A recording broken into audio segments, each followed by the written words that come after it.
नई टीम के साथ मंत्रिपरिषद की पहली बैठक में पीएम मोदी की मंत्रियों को नसीहत, मीडिया में गैर जरूरी बयानबाजी से बचें। देश में फिर कोरोना केस बढ़ने पर भी पीएम मोदी ने चिंता जाहिर की।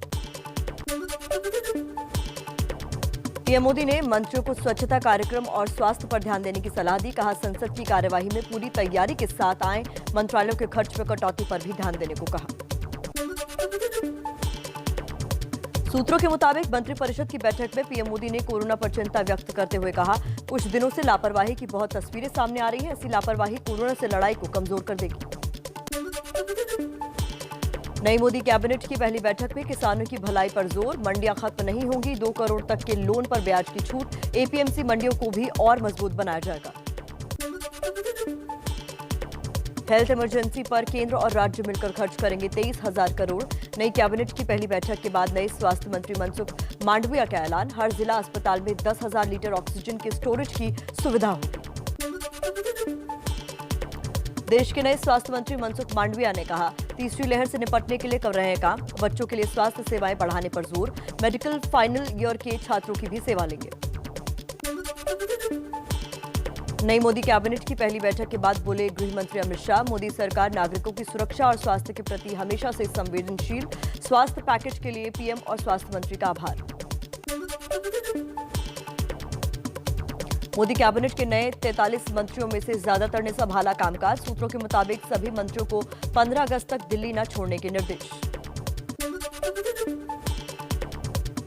12 फोन की घंटी में पलट गई 12 मंत्रियों की किस्मत। एबीपी न्यूज के पास मोदी कैबिनेट में फेरबदल की इनसाइड स्टोरी। बुधवार सुबह 7 बजे से हटने वाले मंत्रियों को फोन कर रहे थे जेपी नड्डा। एबीपी न्यूज को मिली पुख्ता जानकारी के मुताबिक रविशंकर प्रसाद और प्रकाश जावड़ेकर ने जेपी नड्डा का फोन आने के तुरंत बाद ही दिया था इस्तीफा। कई मंत्रियों ने हटाने की वजह पूछी थी। चलिए बढ़ते हैं आगे, कुछ और खबरें देख लेते हैं फटाफट अंदाज में। कामकाज संभालते ही नए आईटी मंत्री अश्विनी वैष्णव की ट्विटर को दो टूक, कहा, देश का कानून सबके लिए बराबर, हर हाल में सबको मानना होगा। देश के नए सूचना प्रसारण मंत्री ज्योतिरादित्य सिंधिया का फेसबुक अकाउंट हैक को लेकर एमपी के ग्वालियर में एफआईआर दर्ज। मंत्री पद संभालते ही सिंधिया के फेसबुक अकाउंट को हैक कर पुराने वीडियो पोस्ट किए गए थे। सोशल मीडिया को लेकर सुप्रीम कोर्ट की सख्त टिप्पणी, कहा, सोशल मीडिया पोस्ट का असर समाज पर पड़ता है, प्लेटफॉर्म अपनी जिम्मेदारी से नहीं बच सकते। कृषि मंत्री नरेंद्र सिंह तोमर ने आंदोलनकारी किसानों से आंदोलन खत्म करने की अपील की। कहा, हम कृषि कानून रद्द के अलावा हर प्रस्ताव पर चर्चा को तैयार। कृषि मंत्री नरेंद्र सिंह तोमर की अपील पर बोले किसान नेता राकेश टिकैत, कृषि मंत्री पहले ही शर्त लगा रहे हैं, सरकार शर्त के साथ बातचीत नहीं करना चाहती। यूपी में चुनावी माहौल के बीच चित्रकूट में आरएसएस की आज से 5 दिन की मैराथन बैठक। कोरोना, धर्मांतरण और राम मंदिर समेत कई मुद्दों पर चर्चा होगी। 6 जून से ही चित्रकूट में है मोहन भागवत। लखनऊ में पार्टी दफ्तर के उद्घाटन में पहुंचे एआईएमआईएम चीफ असदुद्दीन ओवैसी का अखिलेश यादव पर निशाना, कहा, यूपी में नहीं चलेगा मुस्लिम यादव समीकरण। यूपी में ब्लॉक प्रमुख चुनाव के नामांकन में बवाल पर गरमाई राजनीति। अखिलेश यादव बोले, बीजेपी ने लोकतंत्र का गला घोंटा। आम आदमी पार्टी ने पूछा, क्या चुनाव आयोग नाम की संस्था खत्म हो गई? बीजेपी का दावा, यूपी ब्लॉक प्रमुख चुनाव में विपक्ष को कई जगहों पर ना प्रत्याशी मिले ना प्रस्तावक। 290 से ज्यादा जगहों पर बीजेपी एक तरफा जीतेगी। चुनाव में लखनऊ में मारे गए गैंगस्टर अजीत सिंह की पत्नी रानू सिंह ने ब्लॉक प्रमुख चुनाव के लिए पर्चा भरा। मऊ के मोहम्मदाबाद गोहना ब्लॉक से बीजेपी की उम्मीदवार।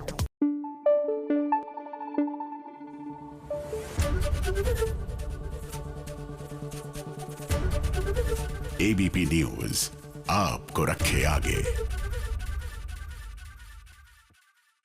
दक्षिणी कश्मीर के कुलगाम में फिर से एनकाउंटर जारी है। कुलगाम के रेडवानी इलाके में सुरक्षा बलों ने 2 से 3 आतंकियों को घेर लिया है। आपको बता दें कि कल भी कुलगाम में लश्कर के 2 आतंकी मार गिराए गए थे।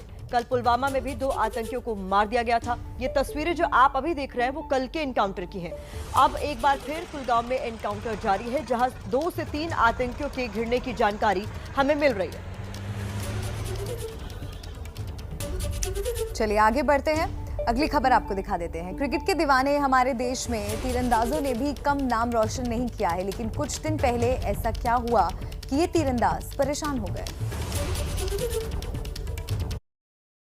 ये वो यमुना स्पोर्ट्स कॉम्प्लेक्स है जिसने भारतीय तीरंदाजों की नींद उड़ा दी। वजह बना पूर्वी दिल्ली से बीजेपी सांसद और पूर्व क्रिकेटर गौतम गंभीर का एक ट्वीट, जिसमें उन्होंने कहा, विज्ञापन कभी भी मजबूत इरादे और कड़ी मेहनत की जगह नहीं ले सकते। पूर्वी दिल्ली प्रो क्रिकेट के लिए तैयार है। ट्वीट हुआ तो रीट्वीट भी हुआ और तीरंदाज दीपिका कुमारी ने गौतम गंभीर को सवालों के घेरे में खड़ा कर दिया। मैं 2010 राष्ट्रमंडल खेलों में इसी ग्राउंड में खेलकर दीपिका बनी हूँ। तीरंदाजी के इस ग्राउंड को कृपया क्रिकेट ग्राउंड में न बदले। ये एशिया के सबसे बेहतरीन तीरंदाजी ग्राउंड में से एक है, जहाँ अंतर्राष्ट्रीय तीरंदाजी टूर्नामेंट हो सकते हैं। सिर्फ दीपिका ही नहीं, तीरंदाजी सिखाने वाले लोकेश चंद ने भी एक वीडियो में इस फैसले पर सवाल उठाया। और इतना सुंदर, इतना अच्छा ग्राउंड कहीं पर भी नहीं है। अगर आपको क्रिकेट ही खेलना है तो बहुत सारे दूसरे ग्राउंड है, आप क्रिकेट खेलिए, आपको क्रिकेट खेलने से रोका नहीं है। और कभी हमने नहीं सुना कि ईडन गार्डन में लोगों ने जाके बैडमिंटन खेला हो या फिर फिरोजशाह कोटला मैदान में जाके कुछ इस तरह से अलग एक्टिविटी की हो जो कि उनका पार्ट हो। तो ये बात डेज का तो आता ही नहीं है। ये ग्राउंड आर्चर्स के लिए है, उसको फ्री रहना चाहिए। इसी ग्राउंड में साल 2010 में राष्ट्रमंडल खेलों में तीरंदाजी की मेजबानी हुई थी। ट्वीट विवाद में बदला तो गौतम गंभीर सफाई देने के लिए सामने आए। उन्होंने कहा, मैं ये बात साफ कर दूं कि यमुना स्पोर्ट्स ग्राउंड को तब्दील नहीं किया जा रहा, बल्कि इसे अपग्रेड किया जा रहा है। यहाँ पर पहले की तरह ही तीरंदाजी और दूसरे खेल होते रहेंगे।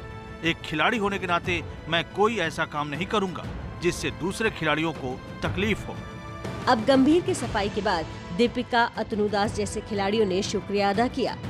ट्रैफिक नियमों की अनदेखी कितनी भारी पड़ती है, इससे आप बखूबी वाकिफ होंगे। हैदराबाद पुलिस ने ट्रैफिक नियम के उल्लंघन करने वालों को सबक सिखाने का अनोखा तरीका आजमाया है। आप भी देखिए। पहले एक ट्रक आता है जो बैरिकेडिंग से होते हुए निकल जाता है। फिर दूसरा मिनी ट्रक तेज रफ्तार में बैरिकेडिंग क्रॉस करने की कोशिश करता है, लेकिन यहाँ जो होता है उसे देख सबको हंसने पर जरूर मजबूर कर देगा। बैरिकेडिंग से आगे निकलने की कोशिश कैसे ट्रक के ऊपर बैठे आदमी पर भारी पड़ी, वो देखिए। 14 सेकंड का सीसीटीवी वीडियो तेलंगाना के सायराबाद पुलिस ने ट्विटर पर शेयर किया है और कैप्शन में लिखा, जल्दबाजी में गाड़ी चलाना और ट्रक में सामान की बजाय सवारी ले जाना हमेशा खतरनाक होता है।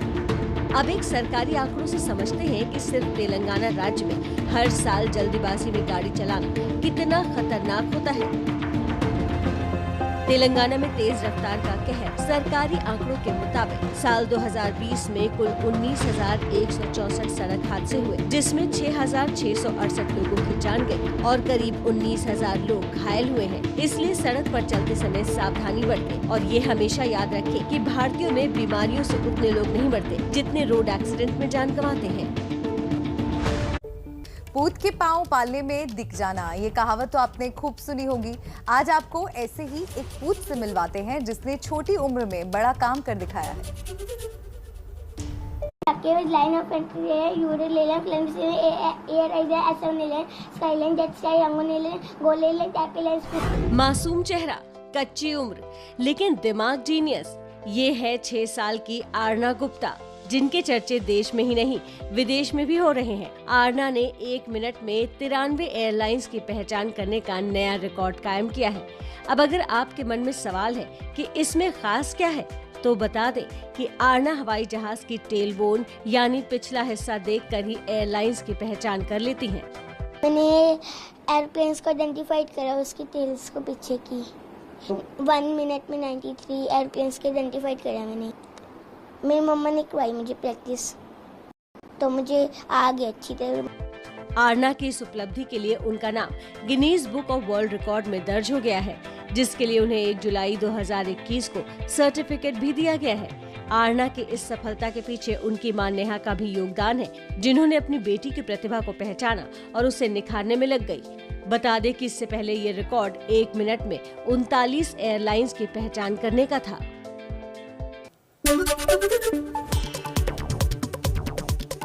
नई टीम के साथ मंत्रिपरिषद की पहली बैठक में पीएम मोदी की मंत्रियों को नसीहत, मीडिया में गैर जरूरी बयानबाजी से बचे। देश में फिर कोरोना केस बढ़ने पर भी पीएम मोदी ने चिंता जाहिर की।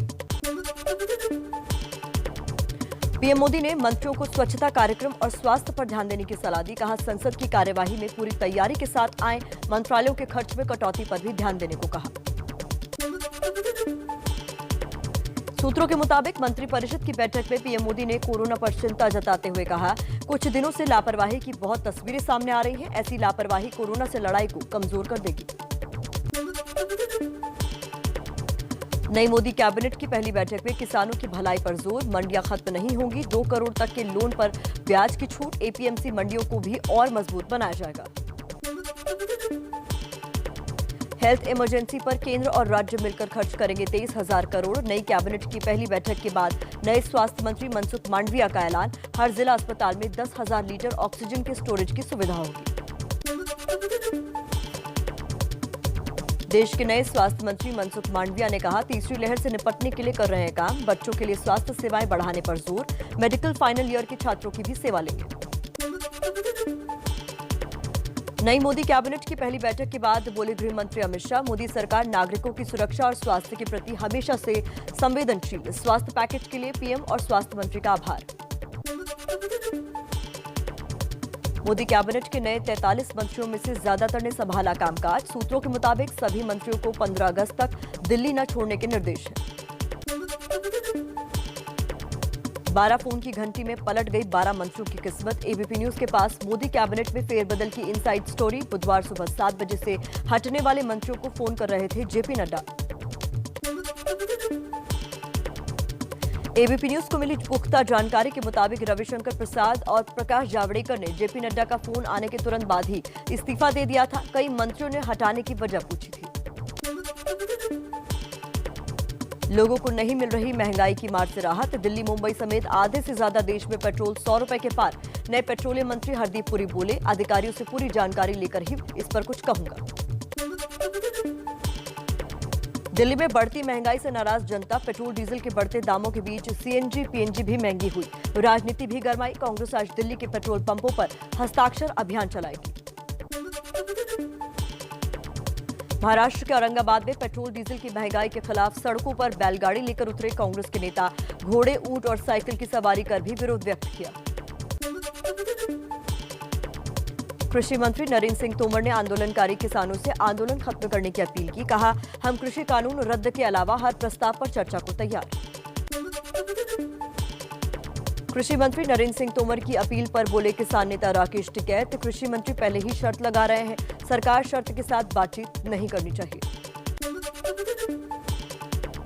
कामकाज संभालते ही नए आईटी मंत्री अश्विनी वैष्णव की ट्विटर को 2 टूक। कहा, देश का कानून सबके लिए बराबर, हर हाल में सबको मानना होगा। देश के नए सूचना प्रसारण मंत्री ज्योतिरादित्य सिंधिया का फेसबुक अकाउंट हैक को लेकर एमपी के ग्वालियर में एफआईआर दर्ज। मंत्री पद संभालते ही सिंधिया के फेसबुक अकाउंट को हैक कर पुराने वीडियो पोस्ट किए गए थे।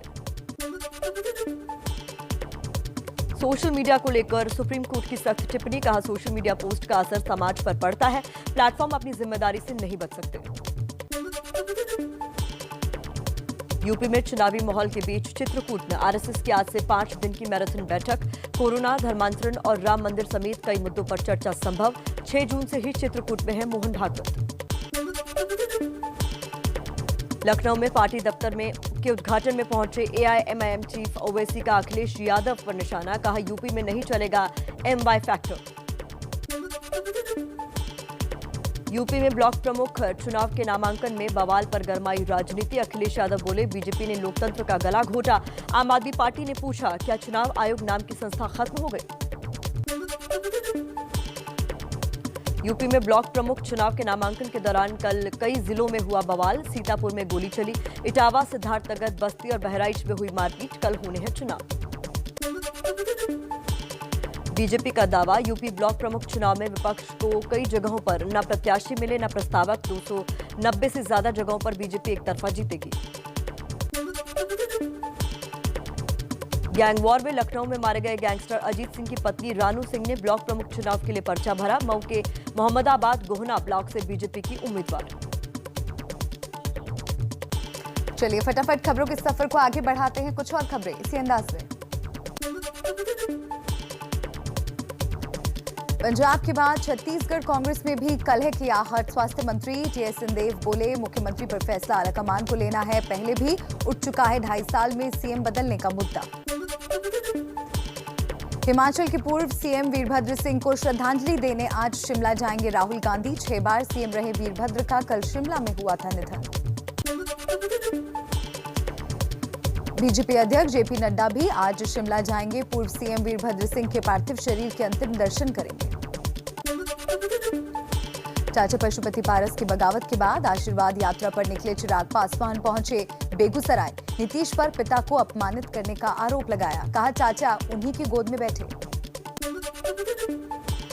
लालू यादव के बड़े बेटे तेज प्रताप ने खोली केमिकल फ्री अगरबत्ती बनाने की कंपनी। बोले, लोगों को रोजगार मिले इसीलिए बना रहे हैं अगरबत्ती।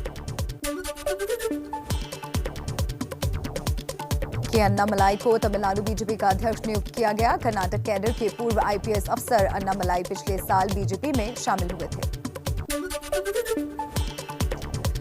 हैदराबाद में ओवैसी की पार्टी के नेता माजिद हुसैन की पुलिस से गुंडागर्दी। जमीन से जुड़े विवाद में पुलिस ने रोका तो उलझे। माजिद के खिलाफ केस दर्ज। देश में लगातार दूसरे दिन बढ़े कोरोना संक्रमण के मामले। 24 घंटे में 45,892 नए केस। 817 मरीजों की मौत। रिकवरी रेट बढ़कर 97% के पार। देश में कोरोना के एक्टिव केस अब भी 4.5 लाख से ज्यादा। एक्टिव केस मामले में अमेरिका, ब्राजील और ब्रिटेन के बाद दुनिया में चौथे नंबर पर भारत। देश भर में टीकाकरण अभियान के तहत अब तक 36 करोड़ 48 लाख से ज्यादा लोगों को लगा कोरोना का टीका। कल 35 लाख से ज्यादा को टीका लगा। टीकाकरण अभियान के लिए विदेशी से पहले घरेलू कोरोना वैक्सीन पर केंद्र का फोकस। कोवैक्सीन को WHO की मंजूरी को लेकर कहा, सरकार इस बारे में रखे हुए है नजर। वैक्सीनेशन अभियान से जुड़ी एक और राहत की खबर। DCGI ने फ्रांस और यूके की कंपनी वाली सनोफी GSK की वैक्सीन को भारत में तीसरे चरण के ट्रायल की मंजूरी दी। MP के छिंदवाड़ा जिले में बदइंतजामी के बीच टीकाकरण। बारिश में भी घंटों लाइन लगाकर खड़े रहे लोग। कई लोग भीगते भी दिखे। मेडिकल कॉलेज की तस्वीर। विदिशा में वैक्सीन लगवाने के लिए सुबह से ही केंद्रों पर दिख रही लंबी कतारें। बारिश में भी लोग टीका लगवाने पहुंच रहे हैं। जिले में टीकाकरण केंद्र बढ़ाने की मांग।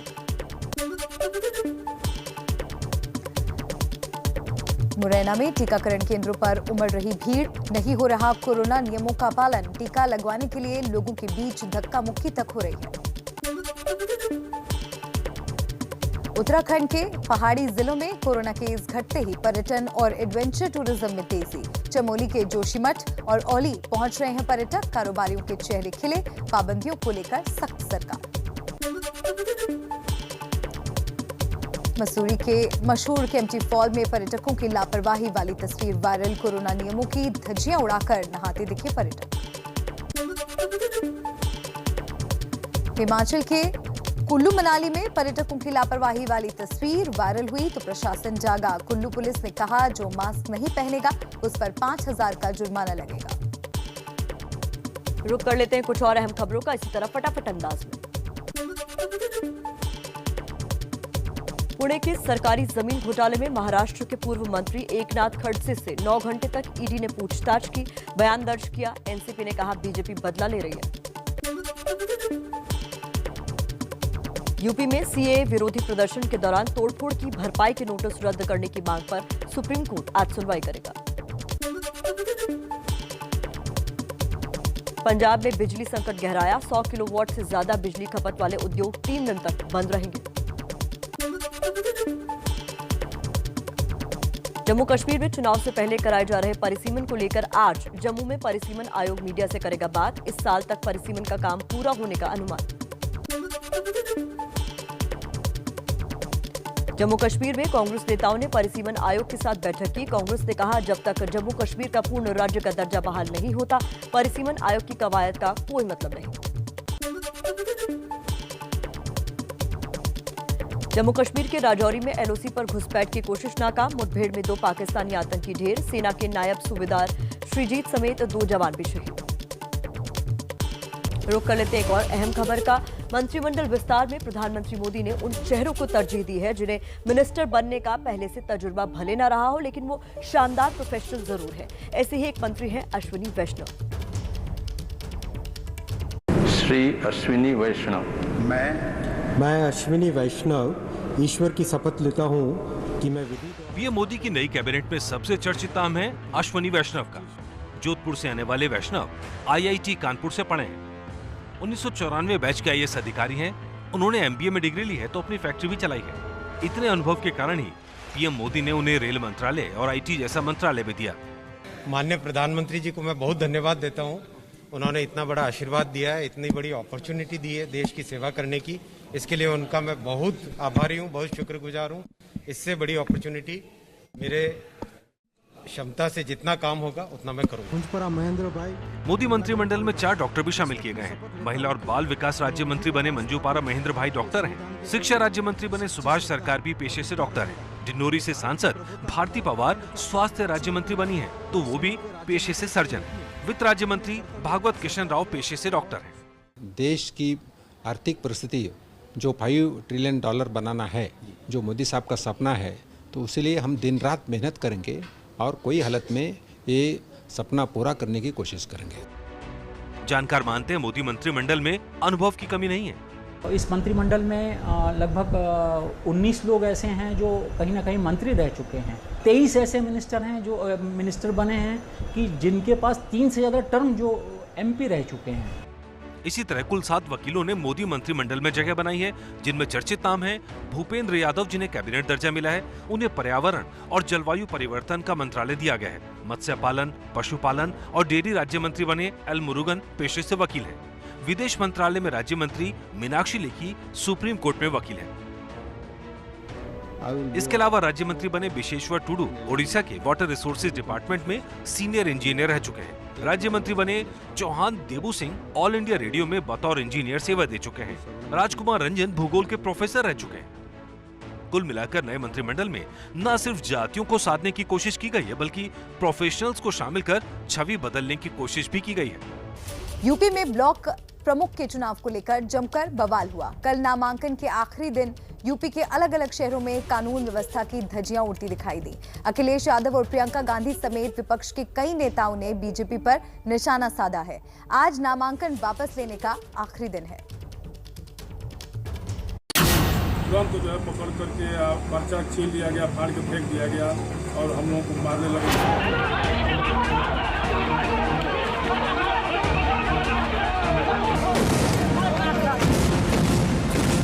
पत्थरबाजी हो रही है, हमारी गाड़ियां टूट रही हैं, हमारे ऊपर हमला हो रहा है।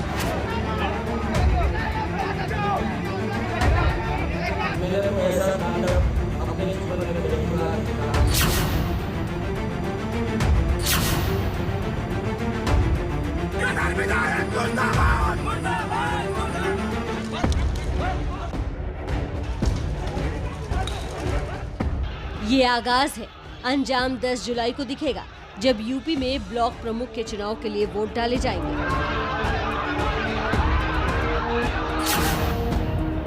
गुरुवार को यूपी के अलग अलग शहरों में जो मंजर दिखा, उससे वोटिंग के दिन और हंगामा होने की आशंका जताई जा रही है।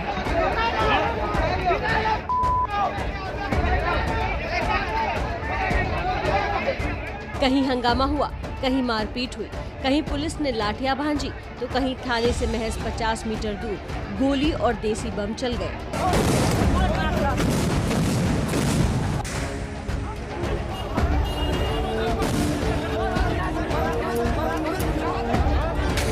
ये तस्वीरें यूपी के सीतापुर की हैं, जहां दिन दहाड़े गोलीबारी और देसी बम के धमाकों से पूरा इलाका गूंज उठा। यहाँ 2 महिला प्रत्याशियों के बीच टकराव उस वक्त तेज हो गया जब एक ने दूसरे को नामांकन करने से रोकने की कोशिश की। पहले हंगामा हुआ, फिर गोलियां और देसी बम चलने लगे।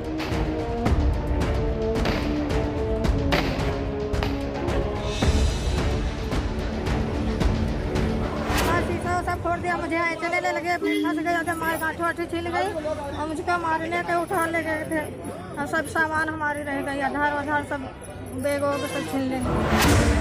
अहम बात यह है कि वारदात दिन दहाड़े हुई और थाने से सिर्फ 50 मीटर की दूरी पर हुई, लेकिन जिस वक्त गोलियां चलनी शुरू हुई, कई पुलिस वाले तो दुबक कर खुद भागने लगे और कई पुलिस वाले मूक दर्शक बने खड़े रहे। यूपी के 75 जिलों के 825 ब्लॉक प्रमुखों के लिए 10 जुलाई को वोटिंग होगी। 10 जुलाई को ही रात तक सारे नतीजे घोषित हो जाएंगे।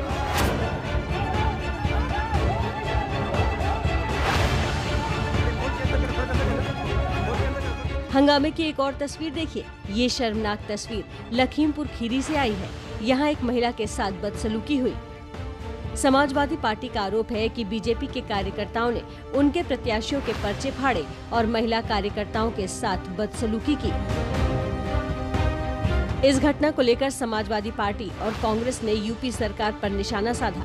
अखिलेश यादव ने ट्वीट करके इसे महिलाओं का अपमान बताया, तो प्रियंका गांधी ने लोकतंत्र का चीरहरण करार दिया। हिंसा का दौर दूसरे शहरों में भी दिखा। सिद्धार्थनगर में पूर्व विधानसभा अध्यक्ष माता प्रसाद पांडे भी चुनावी रंजिश का शिकार हुए। उनकी पत्नी समाजवादी पार्टी की प्रत्याशी है। इस बीच यूपी बीजेपी ने दावा किया है कि विपक्ष को तमाम जगहों पर न तो प्रत्याशी मिले, न प्रस्तावक और समर्थक। 826 सीटों के चुनाव में 290 से ज्यादा स्थानों पर बीजेपी की एक तरफा जीत होगी। यूपी में जिला पंचायत अध्यक्ष चुनाव के वक्त भी हिंसा हुई थी। इन चुनावों में बीजेपी को बम्पर जीत मिली। अब ब्लॉक प्रमुख के चुनाव को लेकर भी बीजेपी उत्साहित है, लेकिन नामांकन के दिन हुए हंगामे की तस्वीरें सामने आने के बाद साफ हो गया कि शांतिपूर्वक मतदान कराने के लिए प्रशासन को ज्यादा पुख्ता तैयारी करनी होगी। इसी पर ज्यादा अपडेट के लिए हमारे साथ जुड़ रहे हैं हमारे सहयोगी संजय त्रिपाठी, जिनका रुख कर लेते हैं। संजय, पश्चिम बंगाल ही अब तक बदनाम था। ब्लॉक प्रमुख चुनाव से पहले जैसी हिंसा की तस्वीरें यूपी देख रहा है, और अभी तो विधानसभा चुनाव की अगले साल इंतजार है, उससे पहले इस तरीके की तस्वीरें, कानून व्यवस्था पर सीधा सवाल। प्रतिमा, बहुत शर्मनाक है और कल जिस तरह की तस्वीरें सामने आई हैं उससे साफ तौर पर जाहिर होता है कि पुलिस तंत्र पूरी तरह ब्लॉक प्रमुखी के चुनाव में फेल साबित हुआ है। आपको बता दें कि न केवल सिद्धार्थनगर, जो कुछ जिलों के नाम आपने लिए, कन्नौज, इटावा, सब जगह पर गोलियां चलने जैसी वारदातें सामने आई हैं और ये सब हुआ है पुलिस के सामने। सभी को साफ तौर पर निर्देश दिए गए थे कि ब्लॉक प्रमुख का चुनाव निष्पक्ष होना चाहिए। जो जहां पर नाम पर्चे दाखिल होने हैं वहां पुलिस के पुख्ता इंतजाम किए जाने चाहिए, लेकिन सारी की सारी चीज़ें कल बिल्कुल फेल नजर आई अराजकता के आगे। ऐसे में समाजवादी पार्टी सवाल उठा रही है उत्तर प्रदेश की योगी सरकार पर कि कैसे आपने कानून व्यवस्था के राज कायम होने का दावा किया है, क्योंकि हर जगह आप देखें, जहाँ कई जगह ऐसी तस्वीरें भी आई जहाँ महिलाओं के साथ अभद्रता की गई, और उसके बाद में कल शाम को ये दावा किया गया कि 826 में से 290 सीटें भारतीय जनता पार्टी ने निर्विरोध जीत ली है। समाजवादी पार्टी हो या कांग्रेस पार्टी हो, सभी ने एक साथ इसको लेकर के हमला बोला है कि ये गुंडागर्दी है, ये अराजकता है, और ऐसा माहौल की उम्मीद नहीं की गई थी।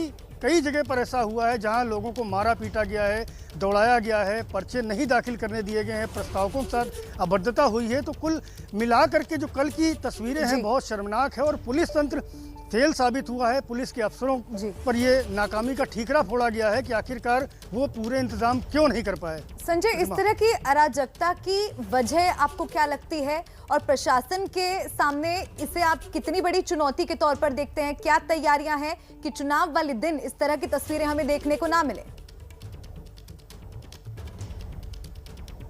देखिए मल्लिका, कल नामांकन हुआ था, आज नाम वापसी होगा और कल चुनाव होगा। और जैसा कि आपने सवाल किया कि ये जो तस्वीरें हैं ये क्यों आई, तो आप समझ लें कि जब 2022 का विधानसभा चुनाव होना है उसके ठीक पहले गांवों की सरकार चुनी जा रही है। तो गांव में जिस भी दल का प्रतिनिधित्व होगा, क्योंकि उत्तर प्रदेश में सीधी टक्कर समाजवादी पार्टी और भारतीय जनता पार्टी के बीच नजर आ रही है, तो ऐसे में जिस भी दल की सरकार गाँवों में होगी, जिला पंचायत अध्यक्षी में भारतीय जनता पार्टी के 67 लोग जीत चुके हैं 75 जिलों में से, और उसके बाद अब ब्लॉक प्रमुखी का चुनाव है, तो जिसका परचम होगा, जिसका वर्चस्व होगा, विधानसभा में सबसे ज़्यादा सीटें उसको मिलने की उम्मीद है, उसको वोट उतने ज़्यादा पड़ते हैं। क्योंकि भारतीय जनता पार्टी के लिए एक बात कही जाती है कि शहरों की पार्टी है, शहरी मतदाता ज़्यादा वोट देने निकलते हैं बीजेपी को। तो ऐसे में ग्रामीण इलाकों में अगर वर्चस्व होता है तो 2022 की जो जंग है उसको जीतना बेहद आसान होगा। और कल की जिस तरह की तस्वीरें आई हैं, उसके बाद में उत्तर प्रदेश पुलिस के जो एडीजी कानून व्यवस्था प्रशांत कुमार हैं, उन्होंने व्यापक निर्देश की एक पूरी सूची जारी की है कि आखिरकार किस किस तरह के इंतजाम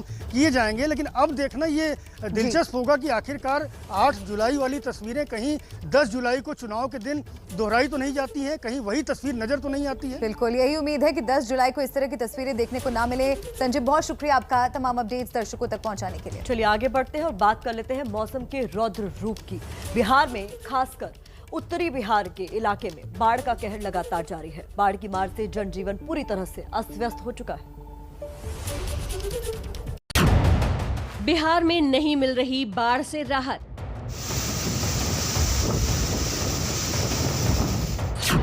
लगातार बारिश से उफान पर नदियां।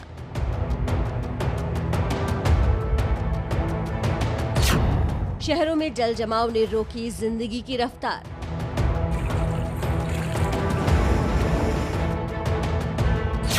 अंतिम संस्कार के लिए नसीब नहीं हो रही सूखी जमीन।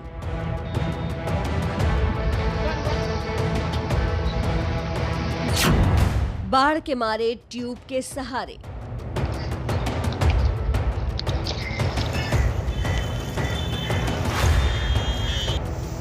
पानी की रफ्तार जैसे सब कुछ बहा ले जाने के लिए बेकरार है। पानी का शोर डराने वाला है। तस्वीरें नवादा के मशहूर ककोलत जलप्रपात की है।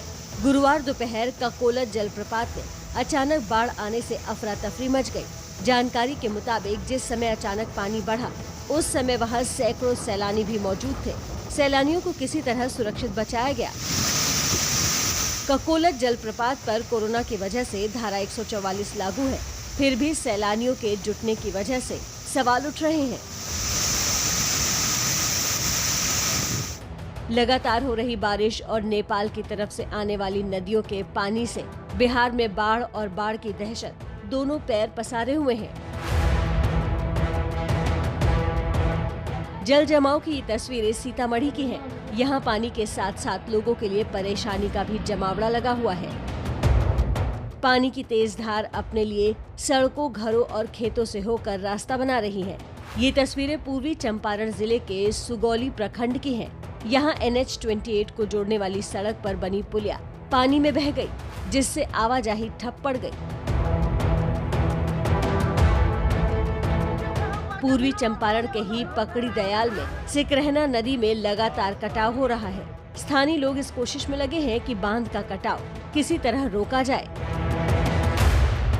ऐसे ही सीतामढ़ी और शिवहर जिले को जोड़ने वाले NH-104 पर बना डायवर्जन भी पानी के आगे सरेंडर कर चुका है।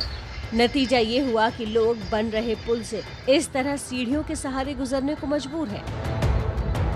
परेशानी तो है ही। यहाँ पे अभी पुल का काम चल रहा है, तो क्या है, ठेकेदार के द्वारा वो साइड से एक सीढ़ी बना दिया गया है जिस पर लोग पैदल आ जा रहे हैं, लेकिन अभी भारी वाहनों का आना जाना अभी नहीं हो रहा है, जिससे लोगों को बहुत परेशानी का सामना करना पड़ रहा है।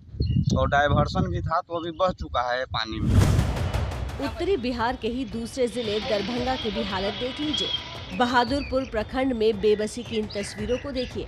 छोटे छोटे बच्चों की जान जोखिम में डालकर ट्यूब के सहारे रास्ता पार करवाया जा रहा है, क्योंकि इसके सिवा कोई रास्ता है भी नहीं। ऐसे नहीं है कि ये जद्दोजहद जिंदगी के साथ ही है। जिंदगी के बाद भी पानी परीक्षा ले रहा है। दरभंगा के कई इलाकों में बागमती नदी में आई बाढ़ की वजह से लोगों को अंतिम संस्कार के लिए जगह तक नहीं मिल रही है। एकमी घाट में पानी जो है थोड़ा स्मशान में फेंक गया है, अब जलाने का जगह नहीं।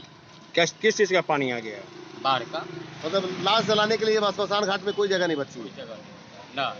लाश जलाने में बहुत दिक्कत हो रही है। मुख्यमंत्री नीतीश कुमार उत्तरी बिहार के बाढ़ प्रभावित जिलों का हवाई दौरा भी कर चुके हैं और अधिकारियों को राहत काम में तेजी लाने के निर्देश भी दे चुके हैं। लेकिन सवाल तो ये है कि बिहार की किस्मत में हर साल बाढ़ का ये कहर क्यों लिखा है। और अगले साल भी यही हाल रहना है तो फिर इन हवाई दौरों का क्या फायदा। ये वाकई स्थिति और तस्वीरें परेशान करने वाली है प्रतिमा, और अफसोस की बात यह है कि लगभग हर साल बिहार की यही सूरत होती है और बाढ़ की ये तबाही बिहार तक सीमित नहीं है। पहाड़ों पर बरसात का मौसम अपने साथ कैसी परेशानी लेकर आता है, दिखाते हैं आपको। नीचे पानी का डराने वाला शोर, ऊपर बांस के रास्ते पर जोखिम भरा सफर, हर कदम के साथ सांसें अटकी हुई हैं। मौत का ये रास्ता मजबूरी भी है और जरूरी भी। ये तस्वीरें उत्तराखंड के पिथौरागढ़ की हैं। पहाड़ों पर हुई जोरदार बारिश में मुनस्यारी में पड़ने वाले इस गलाती गांव में पैदल रास्ता ही बह गया। पहाड़ों पर बरसाती नाले भी कितना खतरनाक रूप ले सकते हैं वो आप पानी के रौद्र रूप से समझ सकते हैं। आखिरकार गांव वालों ने बरसाती नाले पर बांस बल्लियों से खुद के लिए रास्ता तैयार कर लिया। लोग भले मजबूरी में ये रास्ता इस्तेमाल कर रहे हैं, लेकिन जरा सी लापरवाही या चूक जान पर भारी पड़ सकती है। नागपुर में गुरुवार को हुई जोरदार बारिश ने शहर की शक्ल सूरत बदल कर रख दी।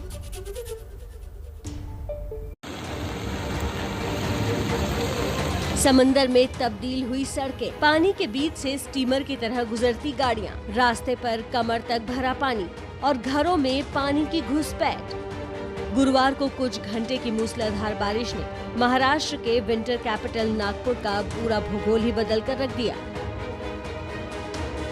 सड़कों ने कई फीट पानी में समाधि ले ली। सड़कों पर गाड़ियों को देखकर जल भराव का अंदाजा नहीं लग रहा है तो इस शख्स को देखिए। ठेले को धक्का दे रहा युवक कमर तक पानी में डूबा है। पानी की मार सिर्फ सड़क तक सीमित नहीं है। बरसात के बाद नाले का पानी घरों में घुसपैठ कर चुका है। बेडरूम से किचन तक गंदे पानी का कब्जा है। एक बरसात में बने इस हालात को लेकर लोग नागपुर नगर निगम से नाराज हैं। हमारे घर में पानी घुस गया है। आज है ना, घर में बर्तन मतलब सोने की जगह नहीं, बच्चे बेचारे बाहर खड़े हैं, कहाँ जाएंगे ऐसी अवस्था में। हर साल बरसात से पहले हम उनको कंप्लेंट करते हैं कि भी हमारे एरिया में जो है यहाँ पे ड्रेनेज लाइन की व्यवस्था की जाए। जो पूरा बरसात का पानी है घर में घुस रहा, पर कोई भी सुनवाई नहीं है। हमारे यहाँ बहुत दिनों से 4 सालों से पानी घुस रहा है। यहाँ के नगर सेवक ना आके देख रहे हैं ना कुछ कर रहे हैं। ये पानी ऐसा आ रहा है कि घर के अंदर तक के घुस रहा है। सब कपड़े सब पूरा हमारा बह के जा रहा है। नागपुर शहर के कई इलाकों में गुरुवार को जल जमाव की यही स्थिति बनी रही। और इस वक्त एक अहम खबर मिल रही है, वो आपको बता दें। ये खबर भी महाराष्ट्र से है। कोरोना के खिलाफ सबसे कारगर हथियार वैक्सीन की बात करते हैं और बड़ी खबर मुंबई से आ रही है, जहां वैक्सीनेशन पर ग्रहण लग गया है। वैक्सीन की कमी की वजह से आज पूरे मुंबई में कहीं भी वैक्सीन नहीं लगाई जाएगी। देश के कई शहरों से पहले भी वैक्सीन की किल्लत की शिकायतें मिल चुकी हैं और अब मुंबई में तो वैक्सीनेशन ठप पड़ने लगा है। हालांकि लोगों को इसकी जानकारी नहीं थी, जिसकी वजह से वैक्सीनेशन सेंटर पर सुबह से ही लोगों की लाइन देखने को मिल रही है।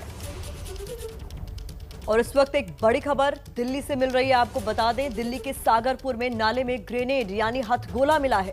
ये ग्रेनेड सफाई कर्मी को नाले की सफाई के दौरान मिला है। ग्रेनेड के मेक और मॉडल का पता लगाने के लिए दिल्ली पुलिस ने एनएसजी से मदद मांगी है। तो सागरपुर में नाले के अंदर से हथगोला यानी ग्रेनेड मिला है, जिसके बाद एनएसजी से मदद मांगी गई है दिल्ली पुलिस द्वारा, ताकि पता लगाया जा सके इसका मॉडल क्या है, मेक क्या है और इसे वहां किसने फेंका। तो इस वक्त की बड़ी खबर राजधानी दिल्ली से, सागरपुर में नाले में ग्रेनेड मिला है।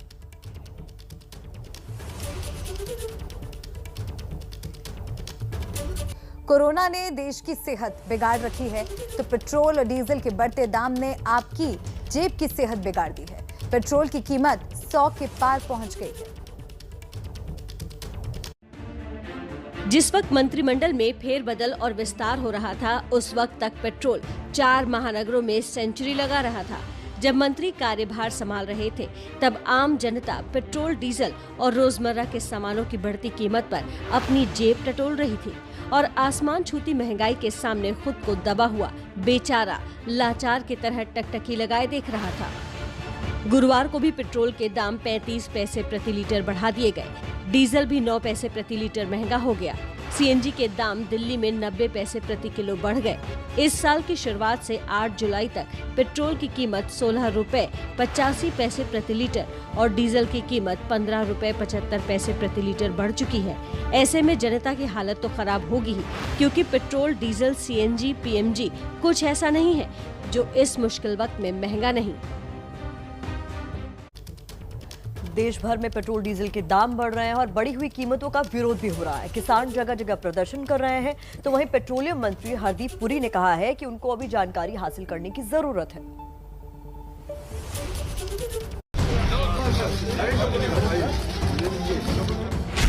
पेट्रोलियम मंत्रालय को मिला नया वजीर।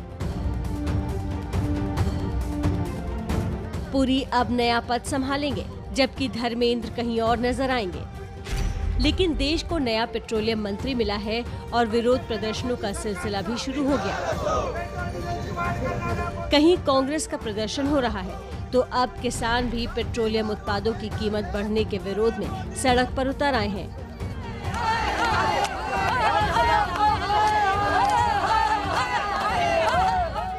अमृतसर, मोहाली, गाजियाबाद, नोएडा, हर जगह अन्नदाता सड़क पर उतरकर विरोध कर रहा है।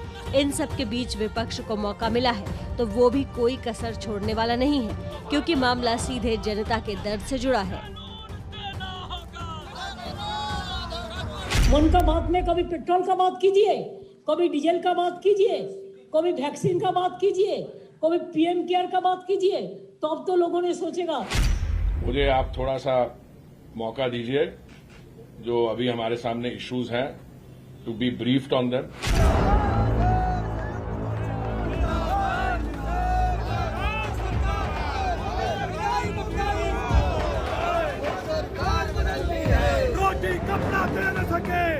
कीमतों का गणित समझने के लिए नए पेट्रोलियम मंत्री थोड़े वक्त की मांग कर रहे हैं। बस लोगों की जेब का ध्यान रखिए। दाम के बहाने जिस जनता का तेल निकल रहा है, उसको कुछ राहत दे।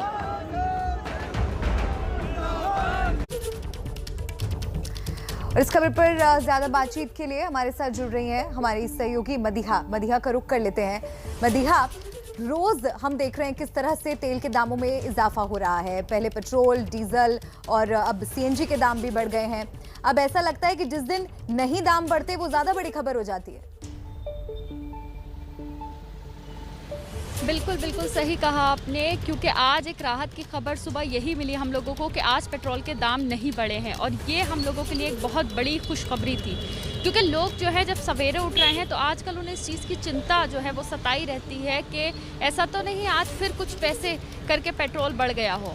क्योंकि आप देख रहे थे पिछले कुछ महीनों से लगातार कुछ पैसे करके पेट्रोल जो है दिल्ली में भी सेंचुरी पार कर चुका है। और ना सिर्फ दिल्ली में बल्कि हमारे देश के कई ऐसे बड़े शहर हैं जहां पर 100 के पार पेट्रोल काफ़ी वक्त पहले ही चला गया था, तो अब दिल्ली में भी 100 के पार ही है पेट्रोल, जिसकी वजह से लोगों की चिंताएं बहुत ज़्यादा बढ़ गई हैं। और अगर समझने की कोशिश करें तो नए पेट्रोलियम मंत्री जो हैं उनसे काफ़ी ज़्यादा उम्मीदें लोग लगा रहे हैं कि शायद कुछ राहत आगे आने वाले दिनों में लोगों को मिले, क्योंकि लोगों के लिए काफ़ी मुश्किल हो रहा है। क्योंकि जिस तरह से पेट्रोल और डीजल के दाम बढ़ रहे हैं, तो अगर पेट्रोल की बात करें तो लोगों की जेब पर सीधा असर पड़ रहा है, डीजल की बात करें तो भी सीधा असर पड़ रहा है, और महंगाई बहुत ज़्यादा बढ़ रही है। क्योंकि जो कमर्शियल गाड़ियां हैं वो चलती हैं, जिसकी वजह से सब्जी काफ़ी महंगी हो गई है। अगर मंडियों का हाल देखें तो हर चीज़ पर महंगाई इस वक्त छाई हुई है, जिसकी वजह से जो एक आम आदमी है वो वाकई ही इस वक्त काफ़ी परेशानी का सामना कर रहा है। क्योंकि कोरोना काल जो है उसने दोहरी मार, महंगाई की वजह से एक दोहरी मार इस वक्त बिल्कुल पड़ रही है मदीहा। और ये हर बार देखा जाता है जब भी पेट्रोल डीजल की कीमतों में इजाफा होता है, अपने आप खाने पीने के सामान जो होते हैं तमाम, चाहे वो सब्जियां हो चाहे फिर वो किसी और तरीके का सामान जो दूसरे राज्यों से यहाँ पहुंचता है, माल ढुलाई का रेट बढ़ जाता है, उसका सीधा असर आम आदमी पर पड़ता है।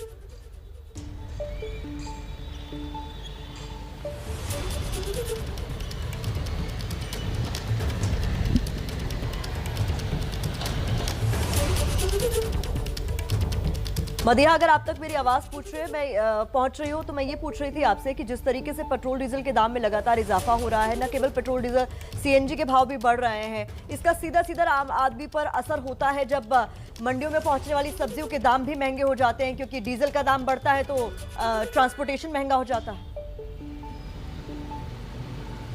बिल्कुल बिल्कुल सही कह रही हैं आप। ये ऐसा देखा भी जा रहा है क्योंकि अभी तक हम देख रहे थे कि लोग जो थे चलो थोड़ा थोड़ा करके पेट्रोल का प्राइस बढ़ रहा था तो एक मार झेल रहे थे, लेकिन अब पेट्रोल डीजल के दाम बढ़ने से जो बाकी चीज़ें हैं वो काफ़ी महंगी हो गई हैं। आप दालों के रेट देख लीजिए, आप सब्जियों के दाम देख लीजिए कि अगर आप आलू प्याज टमाटर जो डेली यूज़ होने वाली सब्ज़ी है उसके भी दाम देखें तो वो भी आसमान छू रहे हैं। तो ऐसे में जो एक आम आदमी है उसके ऊपर काफ़ी बड़ा असर पड़ रहा है। और अगर देखा जाए जो एक नौकरी पेशा इंसान है उसकी सैलरी इतनी नहीं है, लेकिन वो अगर अपने 2 पहिया वाहन से ऑफिस तक जाता है तो उसके लिए पहला खर्चा है कि वो पेट्रोल भरवाएगा, दूसरा ये है उसको घर भी चलाना है। तो साथ साथ एक सैलरी में कुल मिलाकर की आमदनी 98 खर्चा रुपया, और इसी से बचने की कोशिश हर कोई कर रहा है लेकिन बच नहीं पा रहा। अब बात कर लेते हैं किसान आंदोलन की, जिसकी रफ्तार तो धीमी पड़ी है लेकिन आंदोलन अब तक जारी है। सरकार की तरफ से नई पहल की गई है, रिपोर्ट से जानिए।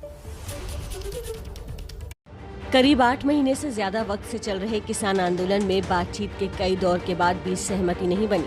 अब केंद्र सरकार ने एक बार फिर पहल करते हुए किसानों से चर्चा की अपील की है। किसान यूनियन के नेताओं को यह अपील करना चाहता हूं कि वो गंभीरता से इन सब चीज़ों पर विचार करें, आंदोलन को समाप्त करें, चर्चा का माध्यम अपनाएं।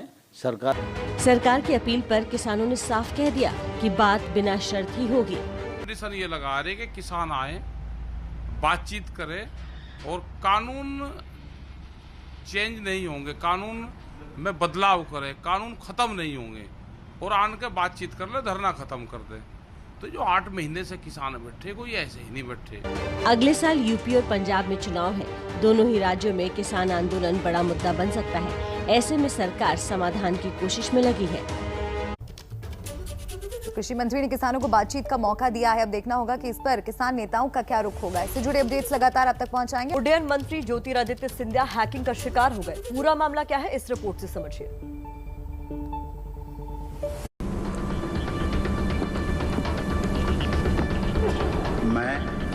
मैं ज्योतिरादित्य माधवराव सिंधिया ईश्वर की शपथ लेता हूं। राज्यसभा सांसद ज्योतिरादित्य सिंधिया ने बुधवार को केंद्रीय मंत्री के रूप में शपथ ली।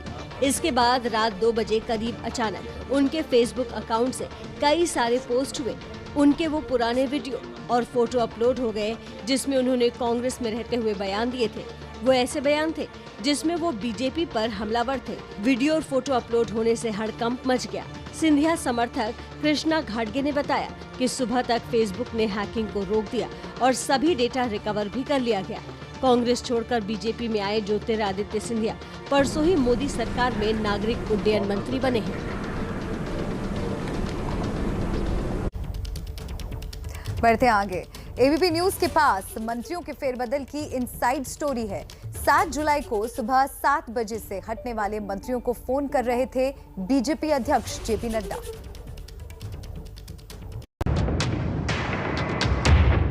सातवें महीने की 7वीं तारीख सुबह 7 बज रहे थे। दिल्ली में मंत्रिमंडल को लेकर गहमा गहमी थी। नए मंत्री अपनी बारी का इंतजार कर रहे थे। नए लोगों के लिए रास्ते बनाने के लिए पुरानों को इस्तीफा देना था। ऐसे वक्त में मोर्चा पार्टी अध्यक्ष जेपी नड्डा ने संभाला। नड्डा मोदी सरकार में मंत्री और पार्टी के वरिष्ठ नेताओं को फोन करते हैं। नड्डा का पहला फोन हरियाणा के रतनलाल कटारिया को जाता है। कटारिया को इस्तीफा देने को कहा जाता है और सुबह 7 बजे से 8 बजे तक नड्डा बाकी मंत्रियों को पार्टी का निर्देश बताते हैं। कुछ मंत्रियों ने पार्टी के फैसले की वजह जाननी चाहिए तो कुछ ने फैसले पर तुरंत सहमति जताई। रविशंकर प्रसाद और प्रकाश जावड़ेकर ने अपना इस्तीफा नड्डा के फोन कॉल के बाद ही भेज दिया। हालांकि रमेश पोखरियाल ने 3 पेज का इस्तीफा टाइप करवाया और मंत्रालय की 2 साल की उपलब्धियों के बारे में बताया। साथ ही स्वास्थ्य कारणों से इस्तीफा देने की बात कही। कुछ मंत्रियों से कामकाज में कमजोर प्रदर्शन, कुछ से पार्टी और संघ की शिकायत थी और कुछ को संगठन में अहम जिम्मेदारी देने के लिए इस्तीफा देने को कहा गया है। कुछ दिनों के भीतर ये साफ हो जाएगा कि इनमें से किसे क्या जिम्मेदारी दी जाएगी। नमस्ते भारत में अब बात पश्चिम बंगाल की, जहां सियासी घमासान मई में खत्म हो चुका है, लेकिन सियासी सुगबुगाहट जारी है, जिसके केंद्र में एक बार फिर दादा है। हाथों में पीले फूलों का बुके और चेहरे पर मुस्कान, जब पश्चिम बंगाल के सीएम और बीसीसीआई अध्यक्ष सौरव गांगुली मिले तो उनके मायने कोलकाता से लेकर दिल्ली तक निकाले जा रहे हैं। मौका था कल पूर्व कप्तान सौरव गांगुली के बर्थडे का, जब दादा के घर पर दीदी खुद शुभकामनाएं देने पहुंची। बर्थडे की शुभकामनाओं के सियासी तार जोड़े जाने की वजह है हाल के पश्चिम बंगाल विधानसभा चुनाव। कभी दीदी के करीबी समझे जाने वाले सौरव गांगुली के बीजेपी में जाने की चर्चा गर्म थी। सियासी पंडित इसे दीदी बनाम दादा की लड़ाई बता रहे थे। पश्चिम बंगाल में ममता बनर्जी की सत्ता में शानदार वापसी से बीजेपी के कई नेता टीएमसी में वापस लौट चुके हैं। हालांकि सौरव ने कभी भी बीजेपी में शामिल होने के संकेत नहीं दिए थे।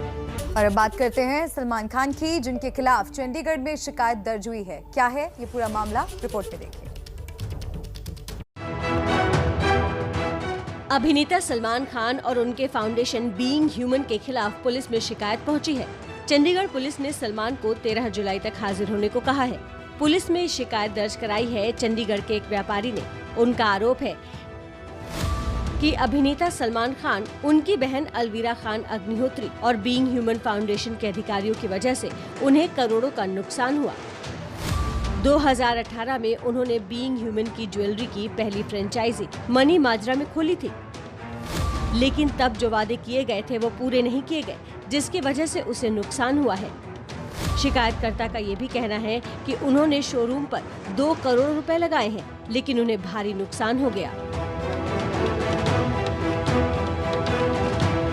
अब बात कर लेते हैं ओलंपिक्स की। जैसा कि आप जानते हैं ओलंपिक दस्तक देने वाला है, लेकिन ओलंपिक में भारत का परचम लहराने वाला एक खिलाड़ी आज जेल में है। क्या है सुशील कुमार के मामले में अपडेट, इस रिपोर्ट में जानिए।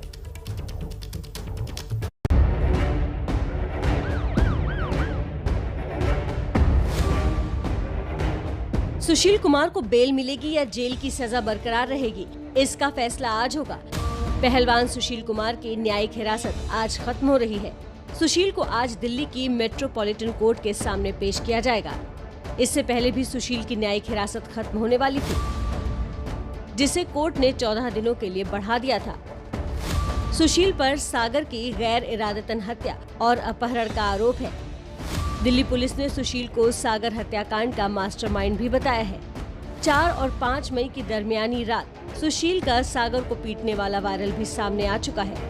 फिलहाल सुशील कुमार दिल्ली की तिहाड़ जेल में बंद है। अब खबर खेल जगत से जुड़ी हुई। भारत और श्रीलंका के बीच 13 जुलाई से 3 मैचों की वनडे सीरीज खेली जानी है। इस सीरीज से पहले श्रीलंका क्रिकेट टीम के लिए बुरी खबर सामने आई है।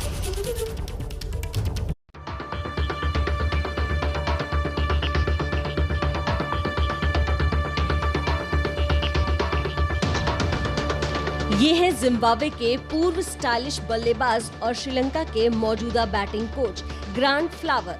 ग्रांट फ्लावर कोरोना की चपेट में आ गए हैं, जिस वजह से भारत के श्रीलंका दौरे पर मुश्किलें खड़ी हो गई हैं। श्रीलंका और भारत के बीच 3 मैचों की वनडे सीरीज का पहला मुकाबला 13 जुलाई को खेला जाना है। ग्रांट फ्लावर के कोरोना संक्रमित होने के बाद पूरी टीम को क्वारंटीन कर दिया गया है। और चलिए बात विंबलडन की कर लेते हैं, जहां ऐश बार्टी और कैरोलिना प्लिस्कोवा के बीच होगी महिला एकल की खिताबी टक्कर।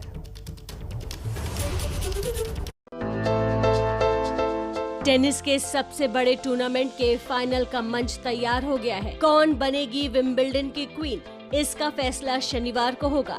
पहले सेमीफाइनल में ऑस्ट्रेलिया की वर्ल्ड नंबर 1 ऐश बार्टी ने पूर्व चैंपियन एंजेलिक कर्बर को सीधे सेटों में 6-3, 7-6 से हरा दिया, जबकि दूसरे सेमीफाइनल में चेक रिपब्लिक की प्लिस्कोवा ने बेलारूस की आरियाना साबालेंका को 5-7, 6-4, 6-4 से हराया। ये मुकाबला करीब 2 घंटे चला।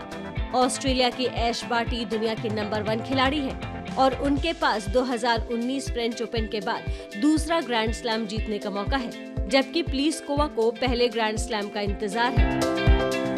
उस महामारी की खबर जिससे निपटने के लिए केंद्र सरकार ने नए एक्शन प्लान का ऐलान किया है। देश के नए स्वास्थ्य मंत्री मनसुख मांडविया ने अगले 9 महीनों में मिशन मोड में काम करने का टारगेट रखा है।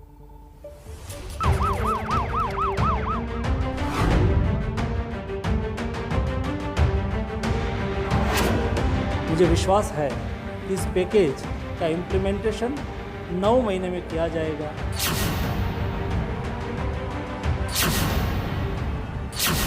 कोरोना की तीसरी लहर कहीं फिर से लोगों की सांस न छीने, इसलिए गुरुवार को केंद्र सरकार ने बड़ी आस वाले बड़े आर्थिक पैकेज का ऐलान किया है। 96 आज के दिन में हो चुका है। इस पैकेज का प्रस्ताव करीब एक हफ्ते पहले वित्त मंत्री निर्मला सीतारमण ने किया था, जिस पर अब कैबिनेट की मुहर लग गई है।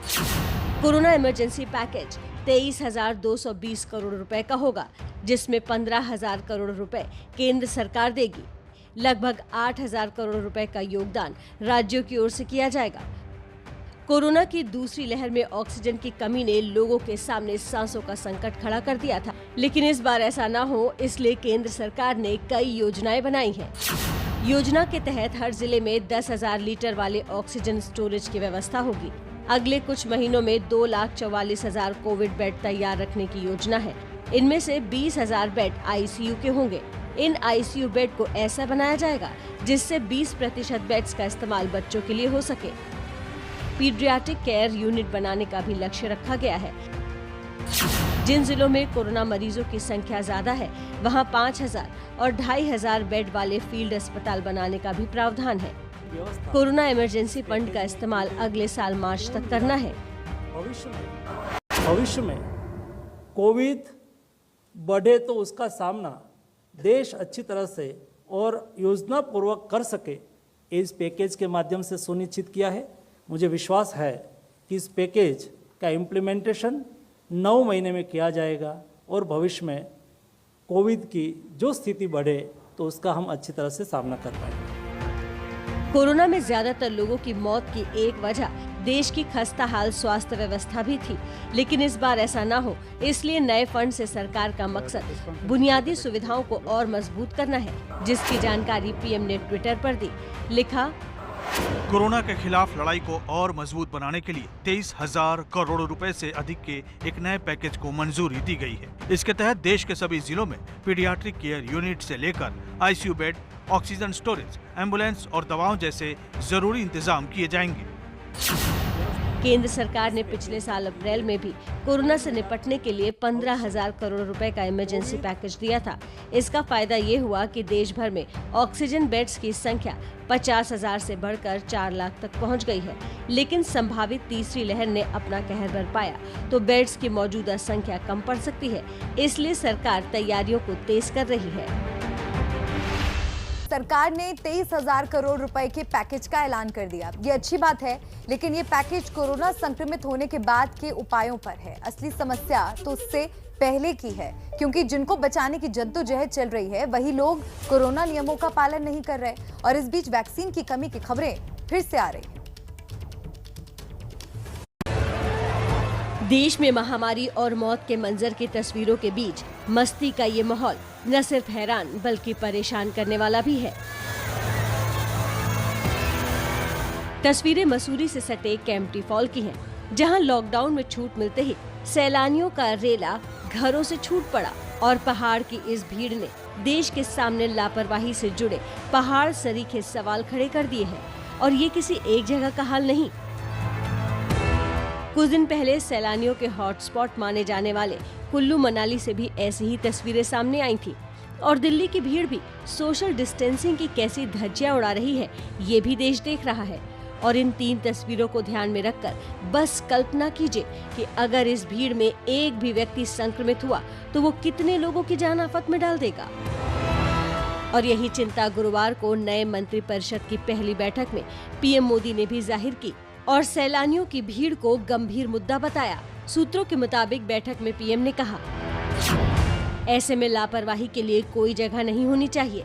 एक गलती के दूरगामी प्रभाव होंगे और कोविड-19 पर काबू पाने की लड़ाई कमजोर होगी। चिंता सिर्फ लोगों की लापरवाही नहीं बढ़ाई है, वैक्सीनेशन के मोर्चे पर भी रफ्तार मध्यम हुई है। देश में 21 जून से शुरू हुआ वैक्सीनेशन ड्राइव पहले रिकॉर्ड वैक्सीनेशन के लिए सुर्खियों में आया था, लेकिन अब रफ्तार सुस्त हो चली है। देश में अब तक 37 करोड़ के करीब लोगों को वैक्सीन लग चुकी है, लेकिन गुरुवार को शाम 7 बजे तक सिर्फ 36 लाख के करीब लोगों को ही वैक्सीन लगी। जून के आखिरी हफ्ते में प्रतिदिन वैक्सीनेशन ने 90 लाख का आंकड़ा छू लिया था, लेकिन ये आधे से भी कम पर आ चुका है। और इसका एक कारण देश में फिर से वैक्सीन की कमी को माना जा रहा है। टीके की कमी का हवाला देकर बीएमसी ने सरकारी केंद्रों पर आज टीकाकरण रोक दिया है।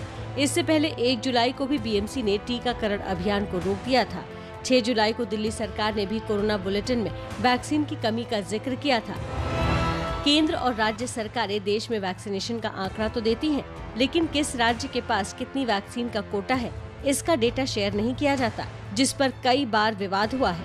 और ये सवाल भी कि अगर वैक्सीन की सच में कमी है तो दूसरे राज्यों में रिकॉर्ड वैक्सीनेशन कैसे हो रहा है।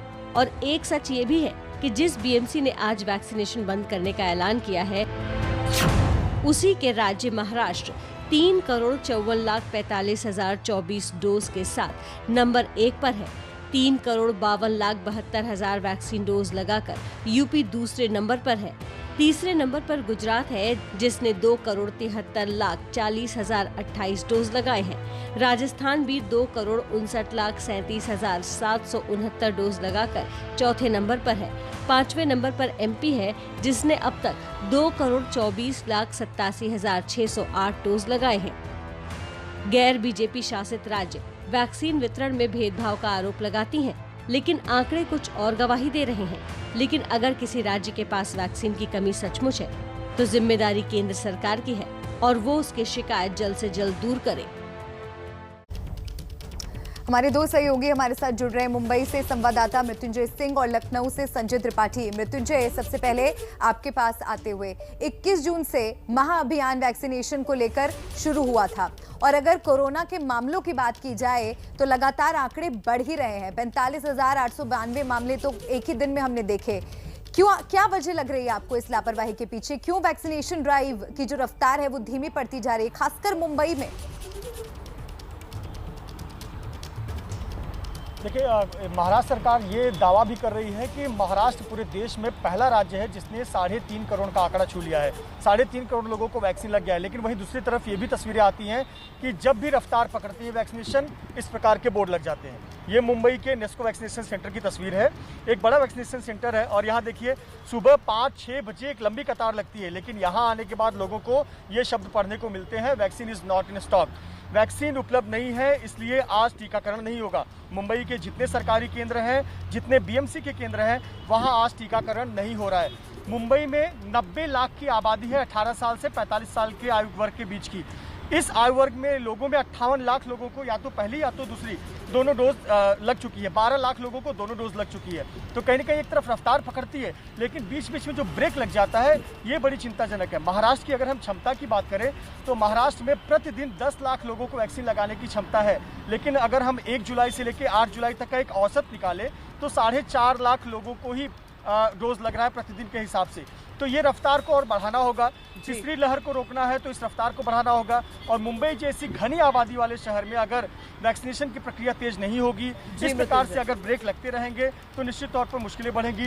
अगर इस प्रकार से दरवाजे बंद हो जाएंगे तो निश्चित तौर पर इस जो मुहिम है इसको कहीं ना कहीं रफ्तार पर लगाम लगेगी और ये होना नहीं चाहिए। लखनऊ से संजय त्रिपाठी भी हमारे साथ जुड़े हैं, उनका रुख कर लेते हैं। संजय, एक तो दर्शकों को बताइए उत्तर प्रदेश ने जो रिकॉर्ड दर्ज किया कल उसके बारे में, लेकिन बड़ा सवाल यह है कि 1 महीने 2 महीने में एक बार रिकॉर्ड बना लेने से क्या हमें खुश होने की जरूरत है?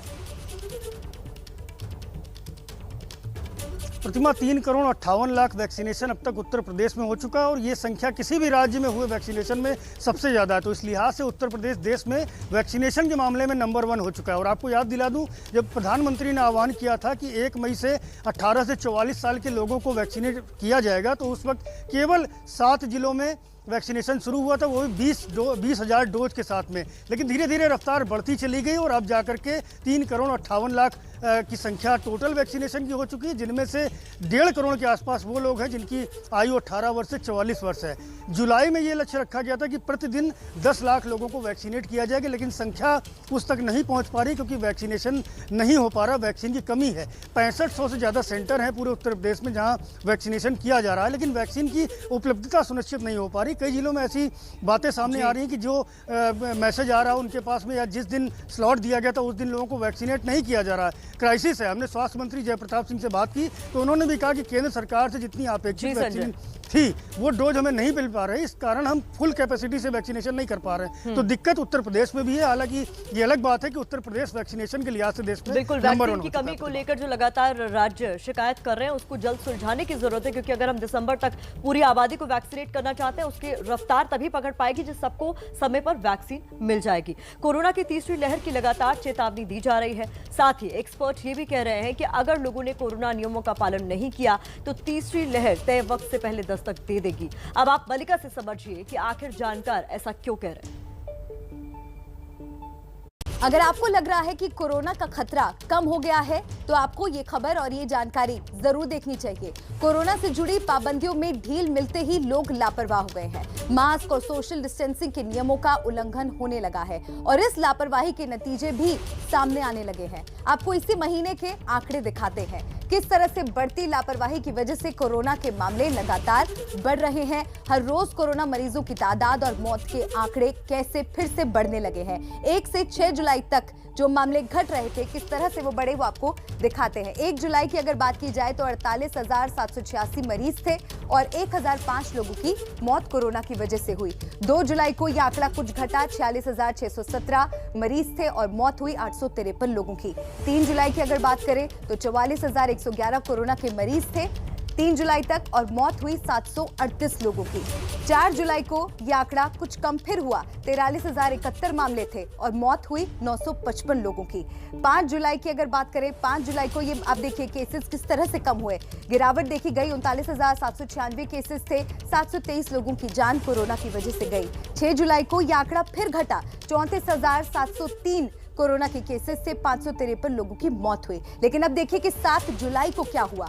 7 जुलाई को यह आंकड़ा फिर बढ़ा, 43,733 हो गया और मौत की जो संख्या है देखिए कोरोना से होने वाले लोगों की वो 930 तक पहुंच गई। 8 जुलाई को ये मामले फिर बढ़े और आंकड़ा देखिए 45,892 और मौत 817 लोगों की हुई। यानी कि जिस तरह से पाबंदियों में ढील मिल रही है, लापरवाही का मंजर भी देखने को मिल रहा है। और 1 जुलाई से लेकर 8 जुलाई तक आंकड़े किस तरह से बढ़ रहे हैं। इसीलिए हम बार बार आपसे कह रहे हैं कि खतरा अभी टला नहीं है, सावधानी में ही समझदारी है। तो प्रतिमा, मुझे लग रहा है कि अब कार्टून तैयार हो गया होगा, तो चलिए आपको ले चलते हैं इरफान जी के पास।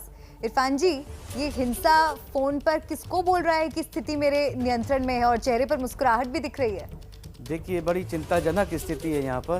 पार्टी चाहे कोई भी हो, लेकिन हिंसा करने का कोई भी मौका वो बिल्कुल भी नहीं छोड़ रही है और यही लोकतंत्र के लिए एक बहुत दुख की बात है। इसीलिए ये देखिए, हिंसा यहाँ पर कह रही है स्थिति नियंत्रण में है मेरे, किसी और के नहीं। बिल्कुल, आपने बिल्कुल ठीक कहा कि वाकई जो स्थिति है प्रतिमा वो चिंतनीय है और उम्मीद हम यही कर रहे हैं कि 10 जुलाई को जो चुनाव होने हैं उसमें इस तरह की कोई तस्वीर देखने को ना मिले। शुक्रिया इरफान जी आपका।